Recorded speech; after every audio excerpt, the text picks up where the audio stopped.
All right, welcome everyone to today's Google Webmaster Central Office Hours Hangouts. My name is John Mueller. I'm a Webmaster Trends Analyst here at Google in Switzerland. And part of what we do is talk with webmasters and publishers like the ones here in the Hangout now. As always, there's time for you all to ask questions live. There are also a bunch of questions that were submitted already. If any of you are kind of new to these Hangouts and have some questions to get started, feel free to jump on in. Do we have one? I see no one else All having. right. Go for it. OK, it's a bit of a strange question. Probably it was answered somewhere else, but I couldn't find an answer. A friend of mine has a site where he is basically selling access to his content. He has a number of articles that everyone can read for free. It is cookie-based, IP-based, and everyone could read the 10 articles for free. And he would have to subscribe and pay to continue reading after that. Problem is we don't know how to handle this with Google. Of course, we could set that if it's a Google agent, then we simply show all articles. But in this case, it will be some kind of a gray area, because we would provide some content to Google different than what we provide to repeating visitor. So what would you recommend in such a situation? How to handle this? Yeah, there are essentially three things you could do there. The most obvious one is to just say, well, if this content isn't available to everyone, then I block Googlebot as well. Problem is that any content is available to anyone, but not all content is available to everyone. So anyone can see 10 articles, first 10 articles that they see, but this could be any articles. OK. So there are not these 10 articles are available, the other are not. OK, then that matches the first click free model pretty much. So with first click free, what you can do is let users read the first, I think, 3 articles for free when they visit your site from search. And afterwards, you can show a paywall or whatever you want. You can show more than 3 if you want. If you want to say 10, then that's fine too. But essentially, the first 3 that they click on from Google, those are the ones that they should be able to have access to per day. Yes, but our problem is a bit different, because Googlebot comes, and after Googlebot visits 10 pages, crawls 10 pages, on the 11th page, it will get the paywall. Yes. It is OK if we look and see this is Google Agent, so we show him something different? Yes. With first click free, you can do that. So you can show all of your content to Google, provided this is within the first click free area of your website. So things that people can look at when they come to your website for the first time. And you can show all of this content to Googlebot normally. So you can whitelist Googlebot for that situation so that it doesn't get limited to 10. OK, so it wouldn't be interpreted as cloaking or something like that? That's correct. It wouldn't be. OK, thank you.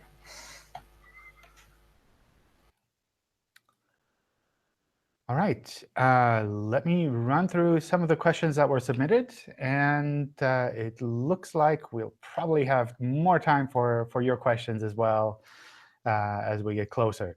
When Google tests a new algorithm or ranking factor, how does Google evaluate if the result of the changes is improving search experience? That's always really tricky. So one thing I'd recommend there is, I think, last year or the year before, Paul Haar did a presentation at SMX in San Jose, I believe, where he talked a bit about what we do when we roll out new ranking factors, how we evaluate them. So I'd try to dig up that video and watch that. That's probably the closest insight you can get to a Google engineer who's working on the quality side of things. So Paul works directly on the ranking side. on the quality adjustment side of Google. And he makes a lot of these decisions as well. So we look at a number of factors in practice. Let me see. So first off, what we do is we try to evaluate how much this algorithm affects the search results. Then we work together with human raters to see, does this actually provide better search results or not? We also do kind of A/B testing, or maybe we'll do like 0.1% of the users actually see this new algorithm, and we try to see how they respond to that. The tricky part is, of course, that there's no simple one factor that you can look at and say, if this number is OK, then everything is good. Because sometimes people take some time to get used to something new. Sometimes people don't realize offhand what the difference actually is. So for example, back when, I don't know, maybe 4 or 5 years ago, when you would do a query for a question, you would find all of these articles that are essentially written specifically for that query. And the first time you see something like that, you think, oh, well, Google is providing relevant search results. But then you click on the article, and you notice this is something that's totally artificial, has totally no depth at all, no information at all. So just looking at the title and the snippet might make it look like it's good. But actually, the results were terrible. So these are things where you can't just look at one number and say, well, this number goes to 7, and then we launch everything. We really have to look at it over time, see how users get used to the search results, what the real difference is. So that's something where it's definitely not easy to roll out a new algorithm or a new ranking factor when it comes to Google search. John, can I just ask a question on that? Sure. If that's all right, just to I'll show my face very early here. So you get a lot of people that talk about click-through rate and bounce being factors in search results. Yeah.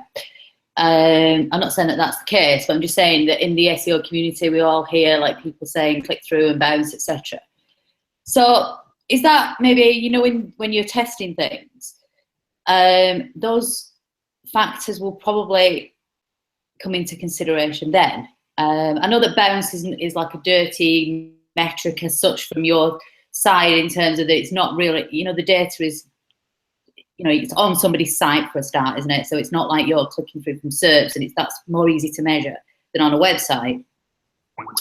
But is that something that maybe when it's coming to evaluation, those things would factor in? So if somebody's getting a really good click-through rate, and they obviously got all the meta descriptions reflective of what's actually on the page, and it's a good match, yeah, that might be seen as a good result when it being evaluated.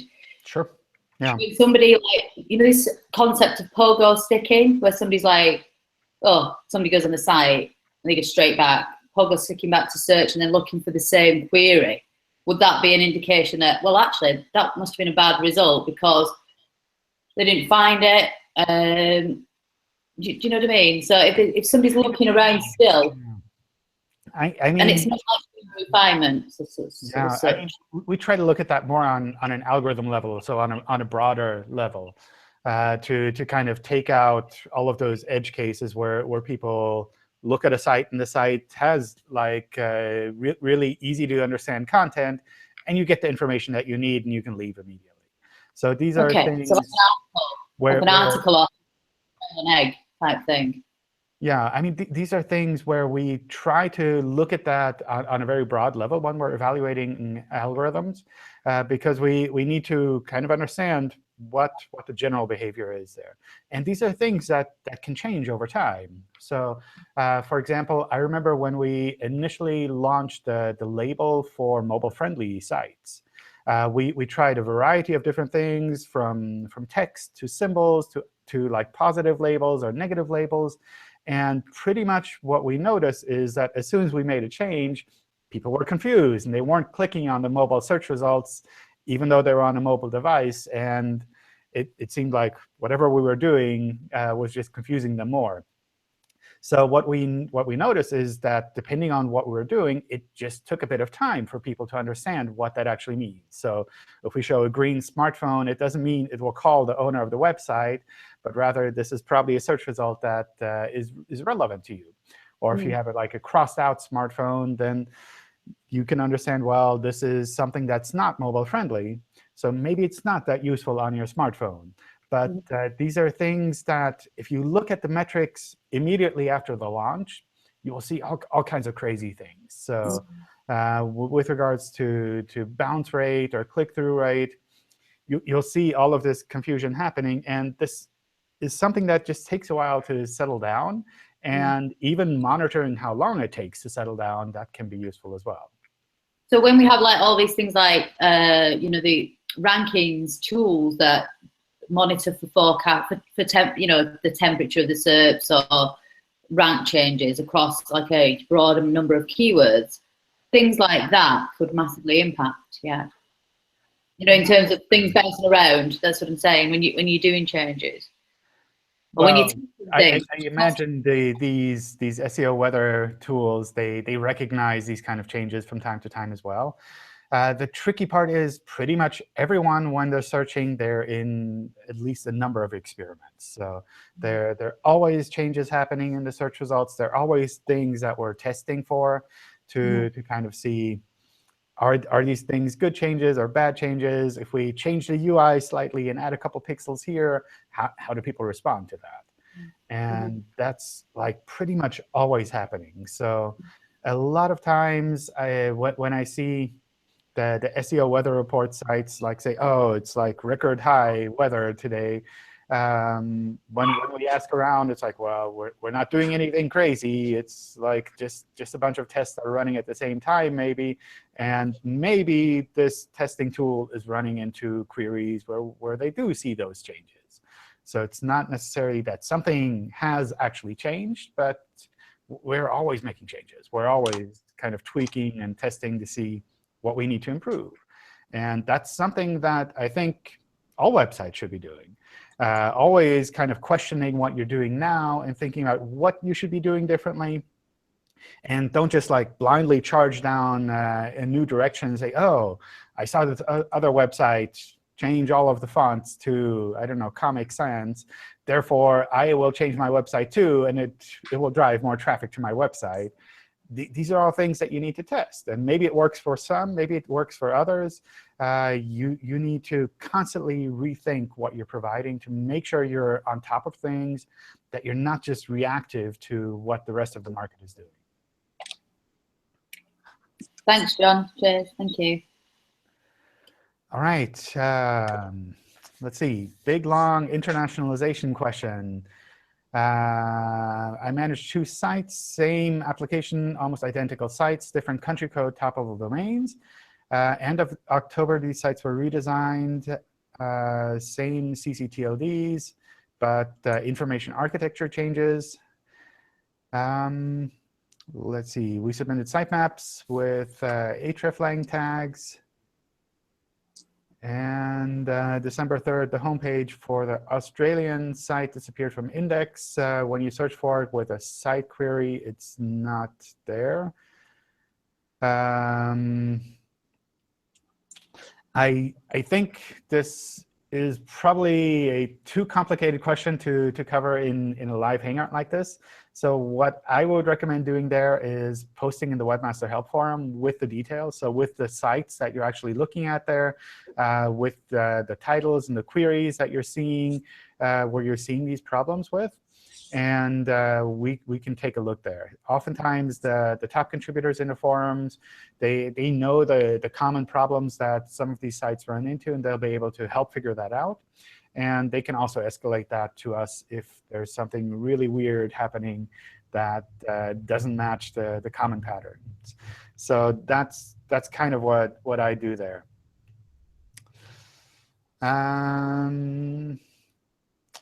Let's say I have a website with a homepage, example.com, with my standard content. Besides, I always also have example.com/xyzabc.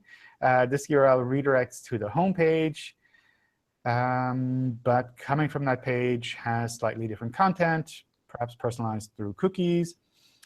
Since with such an implementation, we're serving Google 2 different content for the same URL, how can I be sure to force Google to index just the standard homepage and not the special version? So not the one that is shown with the other refer. So for Google, we index pages based on the URL itself. We don't crawl with a refer. We don't crawl with cookies for the most part.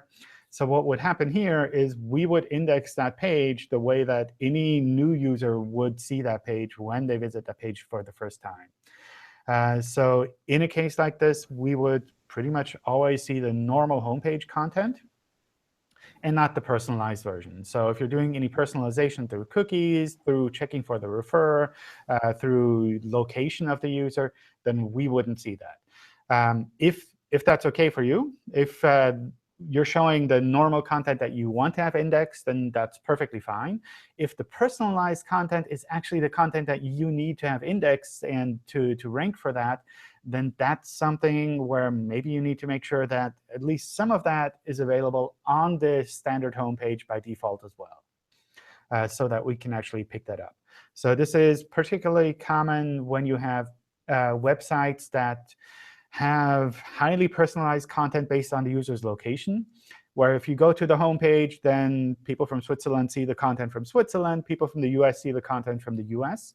Then in those cases, since Googlebot is primarily crawling from the US, Googlebot will only see the US-based content. And if the Swiss content is something that you want to rank for, then you need to make sure that that's available somewhere separately that can be crawled normally as well. So a common way to do that is to say the homepage has, by default, at least the main primary content that you need to rank for that.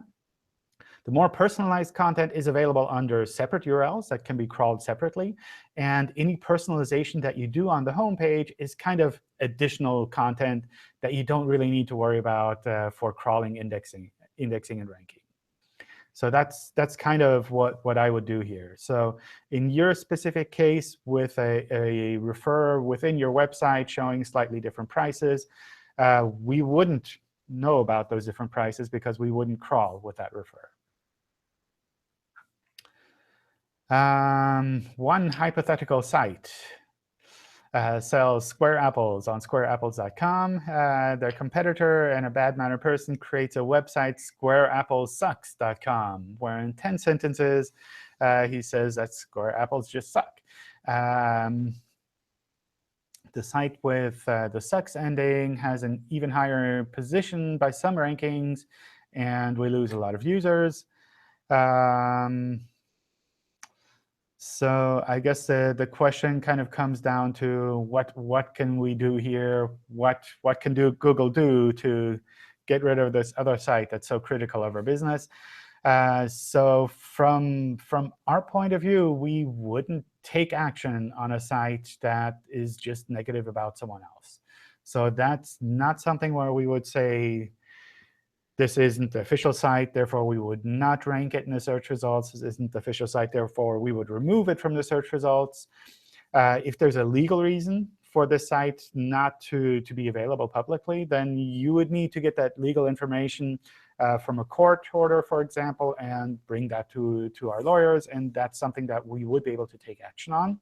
But if it's legal content, if it's normal content that doesn't break the webmaster guidelines, then we would keep that in the search results. If it ranks higher, if it ranks lower than the original, that's essentially a matter of normal organic rankings. So that's not something where we would take manual action on a site just because it's critical of another site. I have a website, greatscores.com, with over 500,000 pages. It's in 10 languages where there's real content, 95% displayed via HTML5 canvas. I assume this is not crawlable. Some competitor sites have little text content but rank well. We've had years of being affected by Panda and lost over 90% of our Google organic search traffic. Search Console doesn't report any manual actions. We've done exhaustive work on it. How can I work out how this apparent misbalance can be fixed? So I probably need to take a look at the details of a site like that to kind of see what might be happening there. For the most part, the thing to keep in mind is that we primarily focus on the indexing side of things. So we try to help sites get their content indexed, and how it ultimately ends up being ranked when it is indexed is more a question around the quality side of things from the other parts of Google. So that's something where one thing I might look at here is, like, how are you actually displaying this content? And is this content something that you want to actually rank for? So in particular, in this case, if you have online sheet music and you're just displaying the notes, kind of the musical scores with an HTML5 canvas, and that's probably not something where we would lose any content. On the other hand, if you have the lyrics on there as well, and that's also displayed with an HTML5 canvas, and that can't be indexed, then that might result in your site not being able to rank for those lyrics text just because we can't actually crawl that content. So that's perhaps one thing to kind of look into. You can probably see this fairly quickly based on the queries that you see in Search Analytics for your content. Does it include the content that you're trying to rank for, or is it something that's kind of like the general content on the page, or just the title of the pieces rather than the actual lyrics that you might have there? You can double check how we can render those pages with the Fetch and Render tool in Search Console, where you can see what these pages would look like to Google. Does it look like a big blocks in the middle that's empty, or can we actually see the lyrics, for example? Whether or not we can see the musical score itself is probably less of an issue, because the musical score isn't something that we'd be able to take into account for ranking purposes. Another thing I might do there is go to the Webmaster Help Forum and kind of double check with other peers if there's something that you're missing, if there's something maybe from a marketing point of view that you could be doing differently to attract more users, to keep users better, which in turn kind of indirectly helps with your SEO as well. Because if people really love your website, they search for your website explicitly, then on the one hand, that's traffic of people searching for your website explicitly. On the other hand, that's probably also a lot of people who are recommending your site to other people. So these are all things that you might want to look into indirectly to help improve things as well. My website is suddenly getting tons of traffic from a single source. Will it affect my search ranking? Getting tons of traffic doesn't sound like a bad problem. So at least from my point of view, I don't see how that would be problematic from a search point of view. For example, if you run ads somewhere, if you do TV ads, then it's normal that you would suddenly get a lot of traffic when people recognize your site. So that's not something that would be affecting search ranking. John, can I just step in there? Perhaps you, Sure. that answer you just, actually, I'm the owner of the Great Scores. I won't talk about that here. That's a longer question. But maybe the person getting this extra traffic is getting ghost spam. I know my stats suffered through ghost spam, and there are ways of dealing with that just to tidy up your stats. Perhaps you could, if that's reasonable, give an answer about that. So I assume you mean within analytics? Yeah, that's exactly what I mean. Yeah. Yeah. So what's probably so in a case like that, what usually happens is that someone is just manipulating the analytics script and acting like they're sending you lots of traffic. So that's something where maybe it just looks like you're getting lots of traffic, but actually nobody's actually visiting your site. So I wouldn't really worry about that at all. That's something You can probably check by cross-checking your various analytics sources that you have. So if you have Google Analytics, for example, and maybe log files from your server, you can kind of double-check to see, are these numbers roughly matching up? They'll never match up completely. But if they're roughly matching up, then those numbers are probably reasonable. If the numbers you're seeing in analytics are just way off the chart and completely different than what you're seeing on the server logs, then probably there's just someone messing with your analytics, and you can pretty much ignore that. Or there are a bunch of articles out there that help you to adjust your analytic settings so that this kind of spam is filtered out there. I thought they'd sorted that out, John. You know, the other month, or well, last year, they were talking about, you know, we've got rid of like spam in analytics.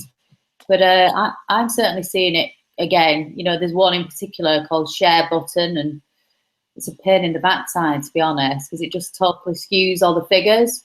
So, I don't know, they're looking at that, you know, because that just I know they're looking at it. Yeah.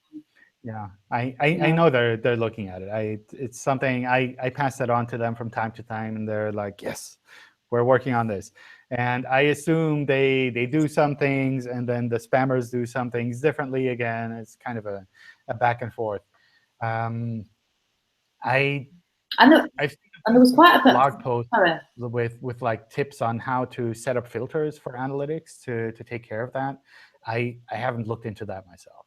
Because there's actually like a button in the settings on a view that says filter out all traffic from spam bots. It doesn't work at all. Okay. Sorry, it just doesn't work. Still there. Yeah. That's because the spammers, the ghost spammers, are improving or changing their techniques all the time, and analytics is trying to keep up with it. There are ways of minimizing this, because I know it's annoying, and I've dealt with it on my side. So frustrating. I know that you can set up filters, etc., but it's just, you know, it'd be great if they could try and resolve it at the other side so we don't have to, you know? Yeah, I totally agree. It would be great to kind of have this resolved once and for all, but I don't know what the actual plans are there. So I don't work directly on the analytics team. There's some great people that are working there, so I trust they're kind of trying to stay on top of this and trying to find solutions that work forward-looking as well, that don't just respond to what hackers are doing now. Thanks, John. Cheers. All right. Does a domain extension matter for SEO for international targeting? For example, if I go to .xyz or .net instead of .com, can I rank the same as .com? Yes, you can. So if it's a generic top-level domain, then you can use that as a generic top-level domain. You can set geo-targeting in Search Console and use it the same as anything else. This includes all of the new top-level domains as well, including the ones that look like they might be kind of geo or regional specific. So for example, I think .berlin is one where it looks like it's a domain that's targeted for a specific city. But actually, from our point of view, we treat this as a generic top-level domain. So if you want to specifically target users in that country, then you need to set geo-targeting in Search Console for that specifically. It also gives you the option to like use that as any other normal generic top-level domain if you wanted to do that.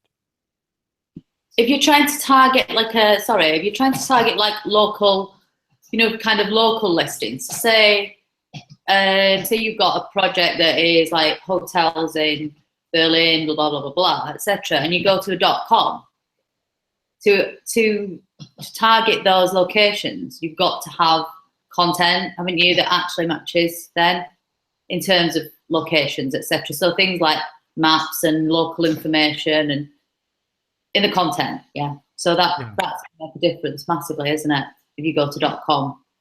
Well, you need to have that anyway. I mean, if you have a .de to target Germany by default, then that's essentially just the geo-targeting side of things. You still need to be relevant in those areas. And if you have a generic top-level domain, you can do geo-targeting through Search Console. And that works just the same as a country code top-level domain. Obviously, there's some like non-search aspects that can come into play there as well, where if users see a .berlin website in the search results, they might assume that this is really, really for that city in Germany, rather than just a generic global website on that topic. So that's something that might be worth kind of thinking about.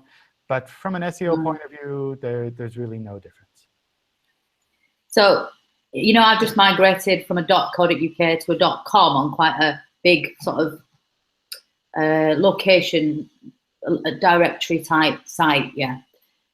That doesn't automatically mean that I'm going to suddenly start to get loads of traffic from the US because I haven't said, oh, well, this is actually UK. It still ranks in the UK because obviously all of the content and the towns and the cities and the small suburbs relate, and the maps all relate to the UK. That was my point, really.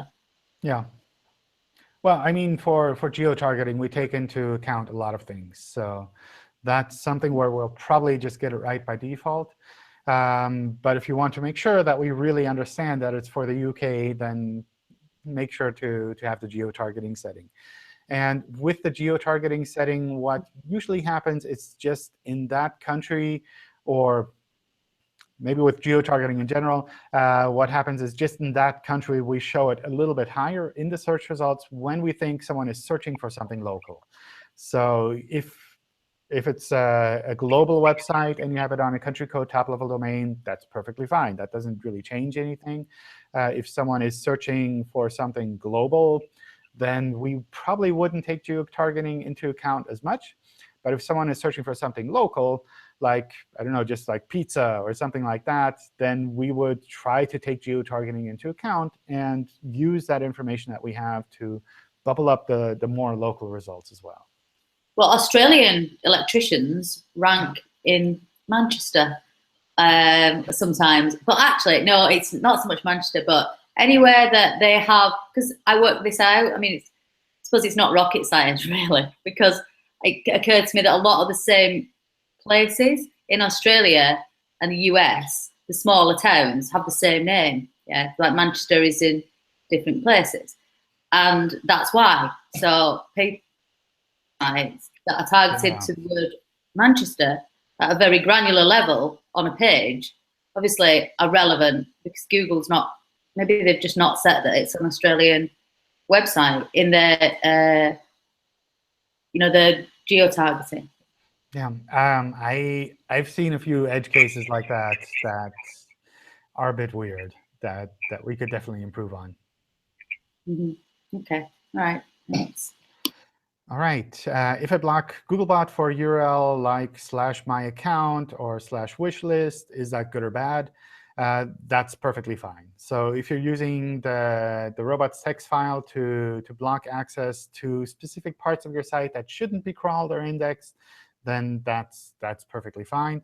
It can happen that we still index the URL itself, but we wouldn't have the content, so it's unlikely that it would rank for anything. And it wouldn't affect the rest of your website. Let's see. I have a problem with my website's news website. In the past, it was appearing in the news box or top stories on the homepage in the search engine, but at this time it's restricted. What can we do to kind of fix that?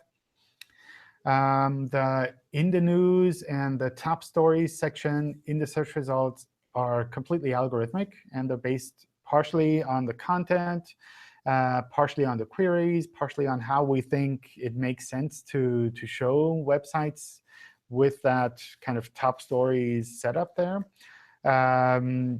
Some of this, I believe, also depends on whether or not you're using AMP on your pages, if it's valid AMP or not.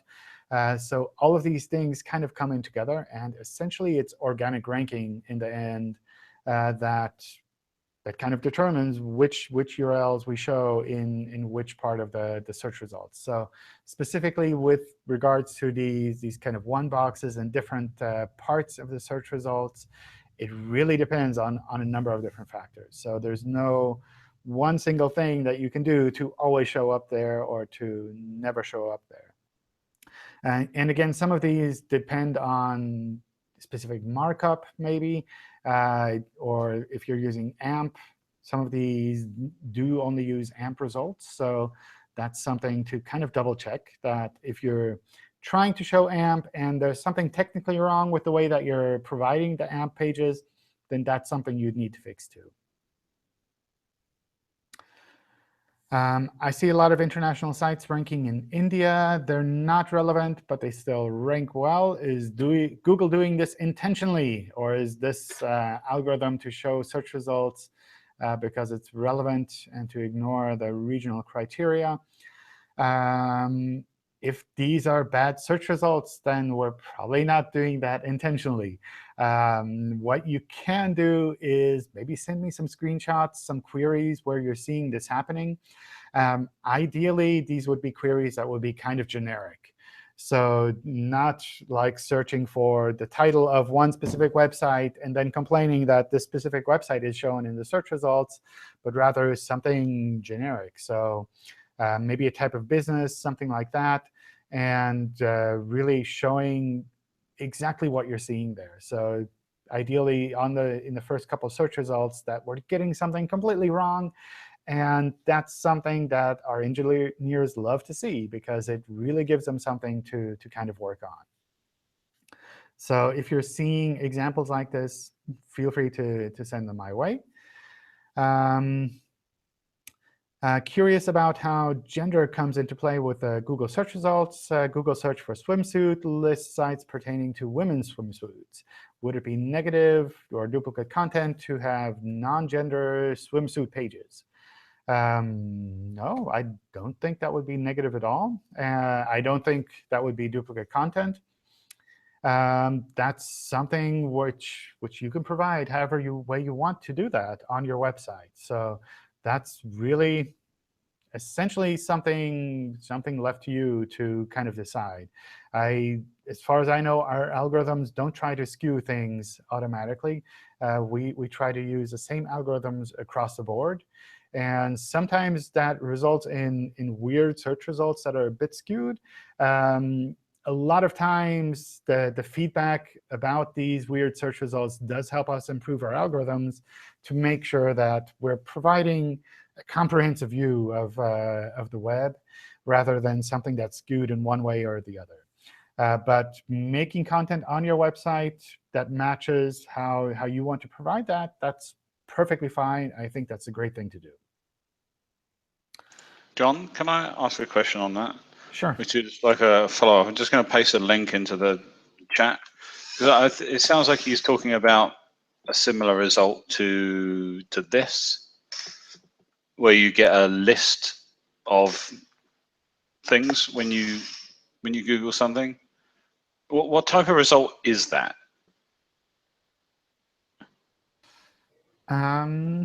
This is just looking for certain types of gifts in it. So yeah, I believe we call those the featured snippets. All right. So that's something where we try to pull out a bigger snippet from the web page. Sometimes if we can recognize things like lists on a page, then we'll try to kind of compile a subset of those lists, of those items, and have the more items list link on the bottom, so that people who are really interested in this content, they can go there. But the idea is that this is a little bit bigger snippet that provides a little bit more information about what's available on those pages, and people who are interested in that, they can actually go there to get the full view. Right, that makes sense. Yeah, it is a list. I mean, it's in a scroll, horizontal scroll on that site. OK. John, I'm really surprised at that result, actually. Sorry, that result is pretty commercial in nature. Just commenting on that, really. It's 100% commercial. But do you know what I mean? Like with snippets, usually, I kind of get that, but I'm usually with featured snippets. For me, it's usually more about providing like knowledge and stuff. You know, when somebody puts popular GIFs, if a featured snippet comes up, for me, it's usually like, these are like popular GIFs and people buy these on X dates, versus prices. I'm not criticizing it. I'm just saying that that's quite a surprising feature snippet for me. Do you know what I mean? It's, I don't know. I don't find it as problematic as other things that we've sent to the team, but it's, I don't know what the query was there in that The case. query was experience gifts, which is a section of, Yeah. you know what we do, so it's the same sort of thing that we do. So it's basically given half a page of organic results to one out of 50 people it could have. So it is a commercial. That probably would be something where the team would be interested in hearing feedback on that. So what you can do in a case like that is use a feedback link on the bottom to let us know about that. I might end up pinging the team directly about that as well. Usually the more problematic ones, or well, this is probably kind of problematic too, but the more problematic ones is when someone is looking for something generic and they really essentially get an advertising. So in this case, it's still listing different types of things, so it's not completely an advertisement, but sometimes it kind of drifts in that direction as well. So that would be something that the team would try to take a look at to make sure that we're not pulling out content from a page that essentially turns that search result into an advertisement, rather than providing like a general overview of what's available for this specific topic and kind of more or less objective information based on the query. I mean, it's one of our competitors, so I'm loath to say this, but it does kind of give people what they want. Yeah. But I don't know. But it doesn't give them a choice. It gives them one website, which is all of their products, not a bunch of sites. It's not, but that's almost like, for me, that's like a shopping result, but without the pictures. It is. It's exactly what that is. It's not in the right place, if that makes sense. For me, feature snippets a knowledge graph are to answer questions and provide in-depth knowledge around important things. But a shopping result is like, this is the price, this is the item, and that's what it is, but without the pictures and the click-through as such. I guess one can see it like that. Yeah. So in any case, these are the kind of things where if you submit feedback, it's not that we're going to just remove that or like tag your name with that, but rather the team is going to take a look at that and kind of see what should we be doing differently here. Is this just confusing for this one person because it's, I don't know, one person out of many who's wondering about this? Or is this something that's actually confusing a lot of people? Should we kind of refine our criteria in our algorithms to avoid picking out commercial sites for queries like this? If it wasn't for people like us, though, where would you ever get that? Do you get normal people clicking on the feedback and about this result and telling you, oh, this isn't what I wanted? Because it is what they want. This is the annoying thing. I can't hand on heart say this is bad, because even though it's a competitor, 99% of people would still get the suggestions they want. It would just be from someone other than us. So it's hard for me to complain about it, other than me saying it's not fair. I would still do that, though. It's feedback that's useful for the team. So that's something that's definitely useful.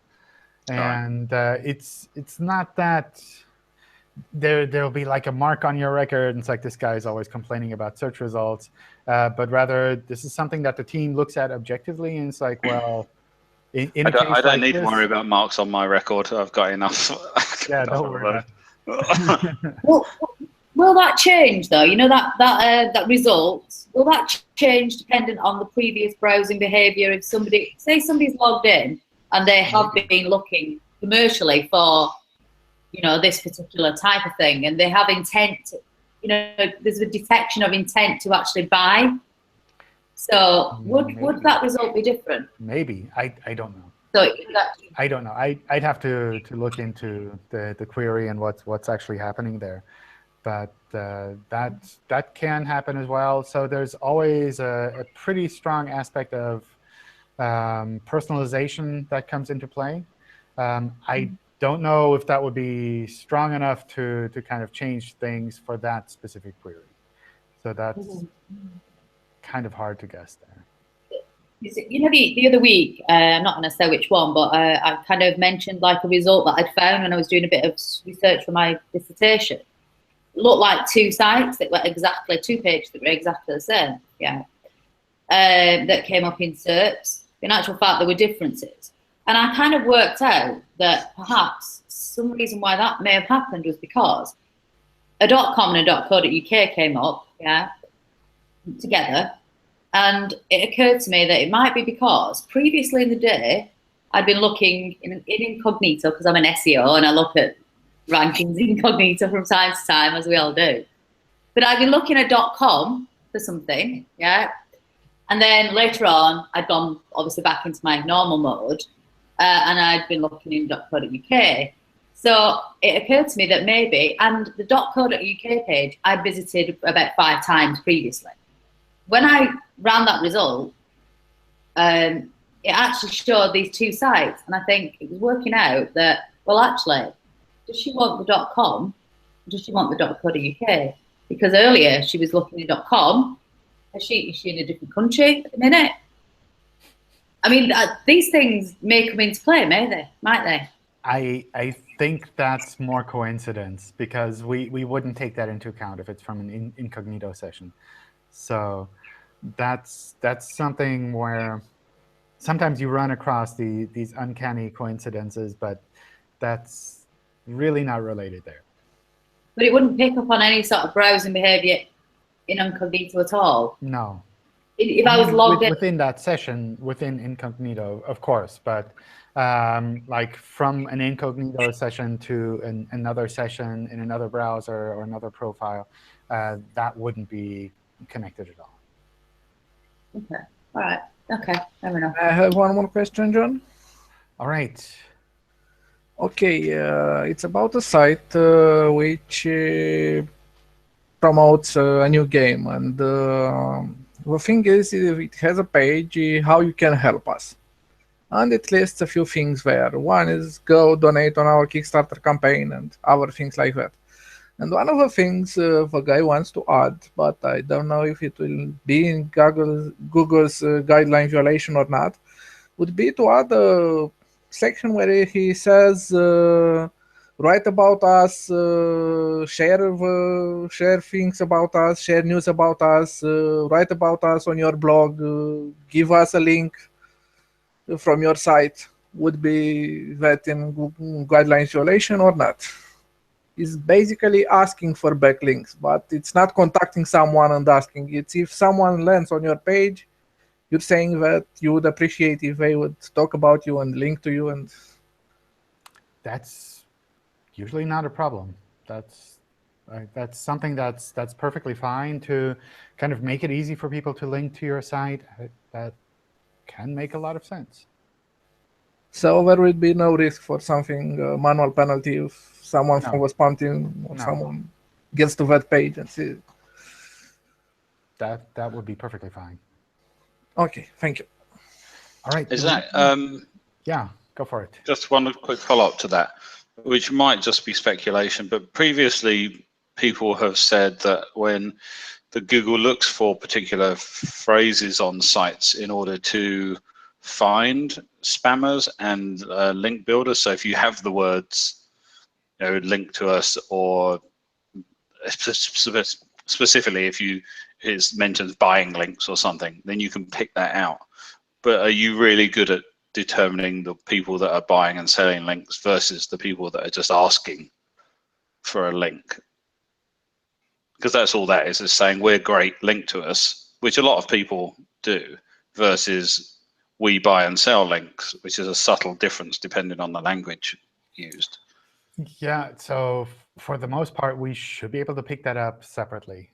So like the common situations, like if you like what we're doing, link to us or recommend us, or leave us a positive review. All of these things are essentially perfectly fine.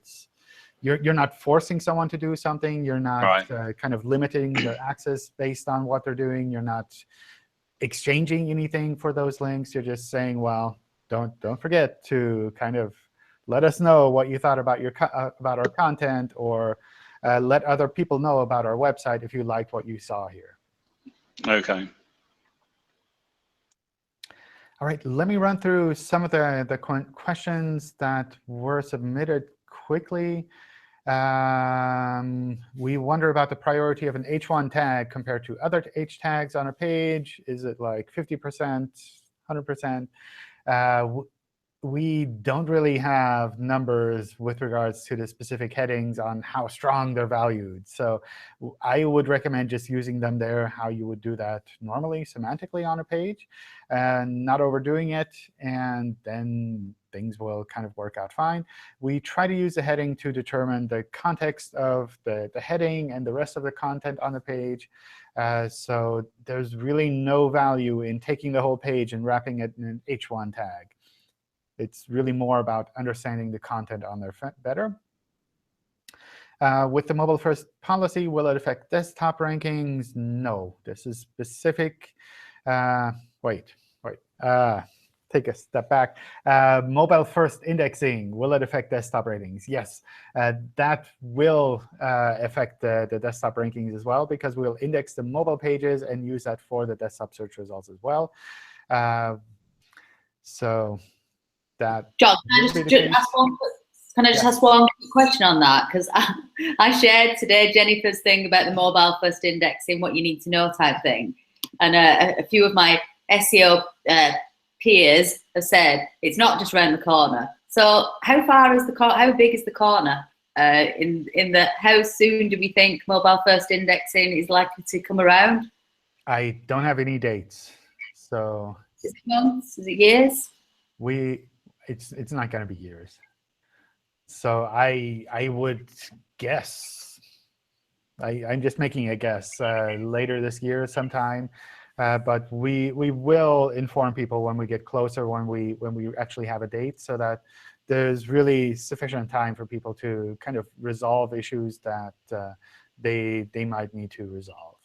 And we'll try to also inform sites where we recognize issues. So if we recognize that maybe your mobile version doesn't have all of the same content or markup that your desktop version has, then we'll try to let you know about that through Search Console as well, so that you kind of are aware of these issues and have a bit of time to actually resolve them.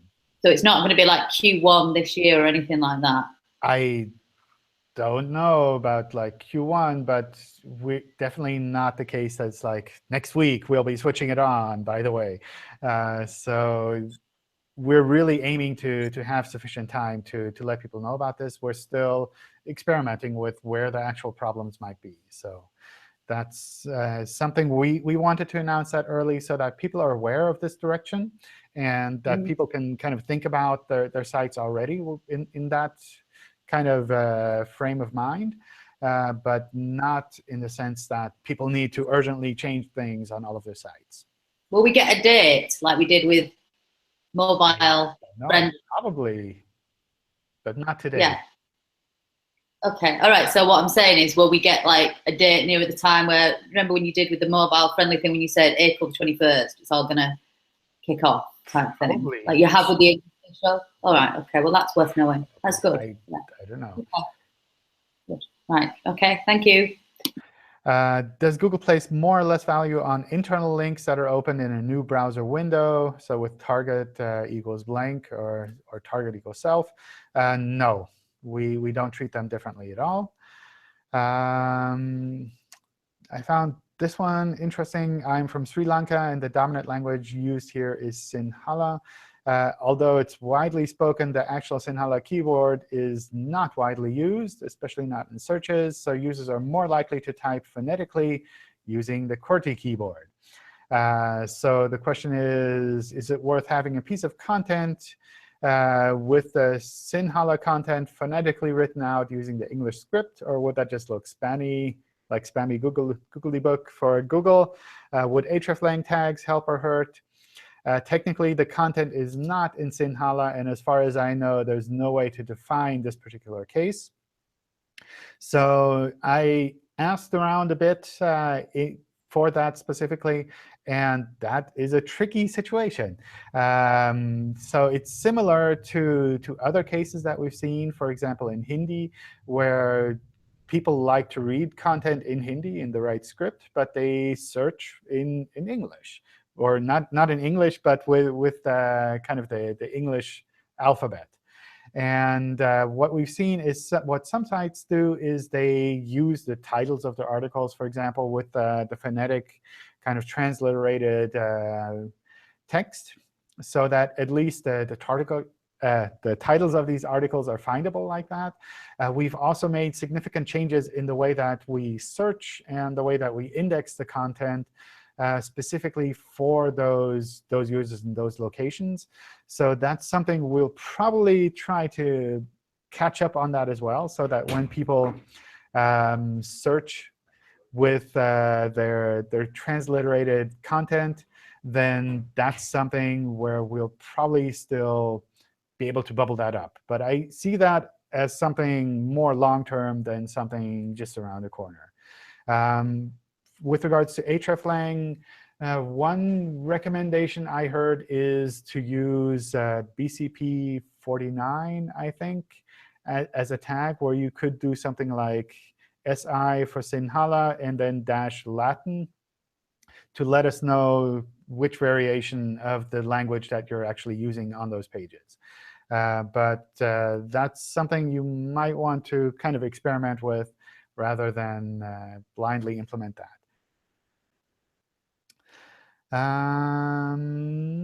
Let's see.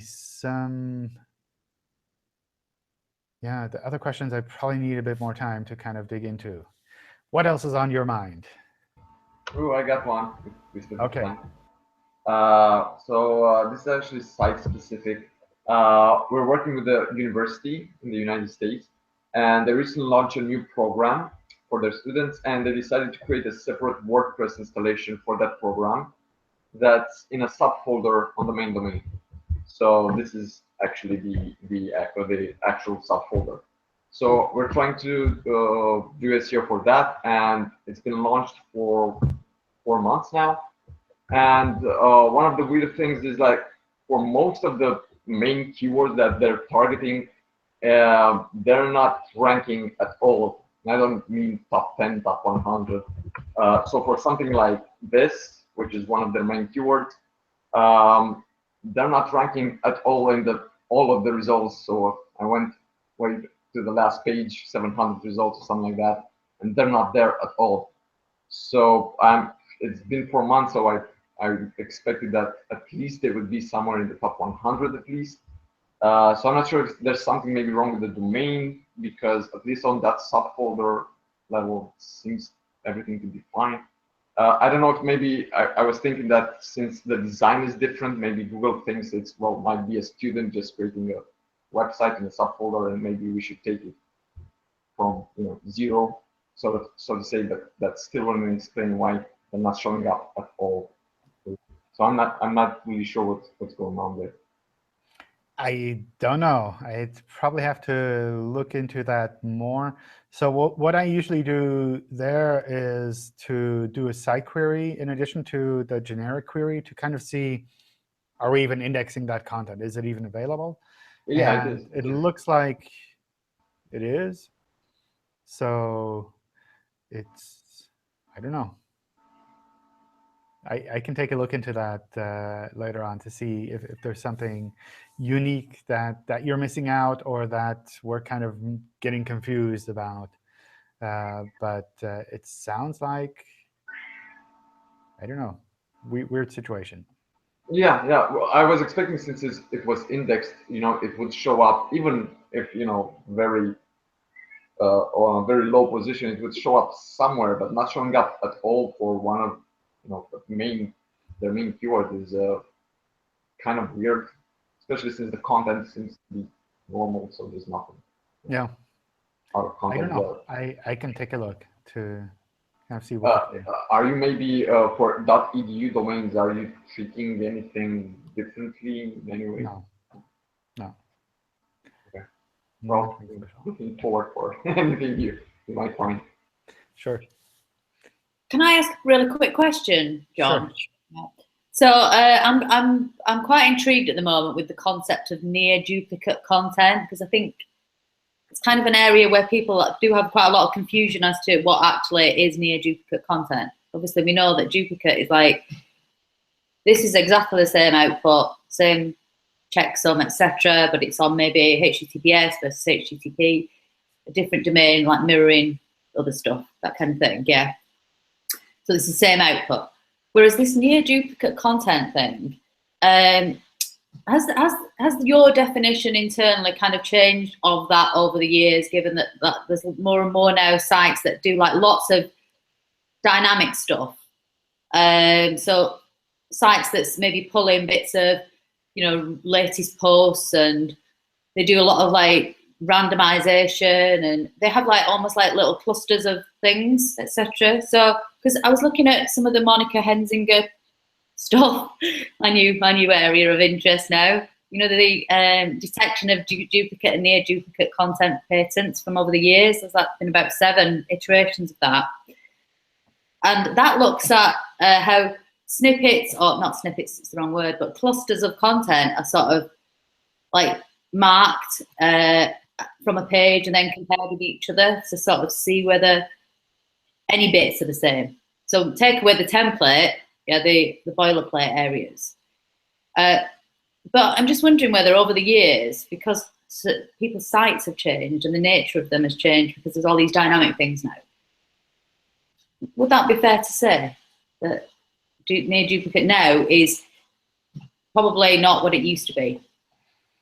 I think you could probably say that for pretty much all parts of search, because we have to kind of adapt to what's happening out there on the web, and that's a part of what I do, what my team does, is we try to help optimize the search engine. So that's something where we'll get feedback from users, from site owners. We'll see that we're not picking up their content properly, that we're, I don't know, crawling too much or not crawling enough. And sometimes that comes back to issues like this, where we're not recognizing that these should be duplicates, or we're recognizing that these are duplicates, but actually they shouldn't be duplicates because they have, I don't know, a different location or different prices on the pages, these kind of things. So, and this is part of the, you see a lot of clustering. You say in search, you could look at, say, the local listings. I'm not talking about the local as local Google My Business, but local geolocation. And any shopping queries on the long tail, we see a huge amount of like clusters, yeah? That's almost it, isn't it? It's like that query refinement. It's near duplicate, but it's not duplicates as such. Yeah, I mean, these things happen all the time. That's I think that's an interesting topic area, and that's something where the engineers, I don't know, as long as I've been here, they've always been reworking that. And it's like, oh, all of the duplicate detection, we're going to throw everything away and start over again with something better and something new to try to make that work better. And that's something that happens like all the time. They're always working on refining that. OK. All right. Thank you for that. Thank you. May I have a very quick one? Sure. It's about one-page sites. If it has high relevant content for its one keyword, and there is really not much sense for having more pages in the site, and it has natural good backlink profile or things like that. Would such a site suffer from the fact that it is just one-page site and there are not more pages on the site, or it could very well rank? It can rank just as well as anything else, yeah. I think the tricky part with one-page sites is when you have content that's not directly related on the same page, then that makes it harder for us to understand what is the primary. No, it's something like selling a single service. Yeah, or product or whatever. That's fine. It's just one product, one service, so not much sense to have sure more pages. Okay, so there would be no penalty because it's a really small site. No. We, as far as I know, we don't have algorithms that kind of demote small sites.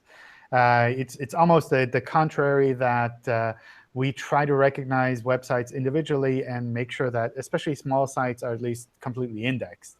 But there's definitely nothing that would demote a site just because it's small.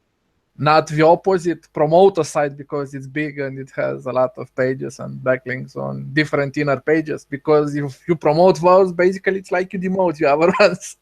I mean, some of that happens just naturally with regards to a big site has collected a lot of signals over the years. But it's not the case that we would say, this is a big website, therefore it gets to, I don't know, be boosted twice as high as it usually would be. Okay, thank you. All right. Thanks, everyone, for all of your questions. Or do you have a question, Kristen? I do. All right, go for it. Do you have a few minutes? I wanted to ask if you had an update on what Google's doing for their algorithm with fake news. I don't have anything new on that. So that's something that would probably need to come more from the search quality side of things. I'm usually less involved with that directly. Okay, cool. All right. Thanks. All right, great. So let's take a break here. Thank you all for joining. Thanks for popping in, asking questions, and submitting lots of questions. I hope you all have a great weekend. And I'll set up the next Hangout so that we can see each other again in the future. Thanks, John. Bye, Thanks, everyone. John. Thanks, John. Bye.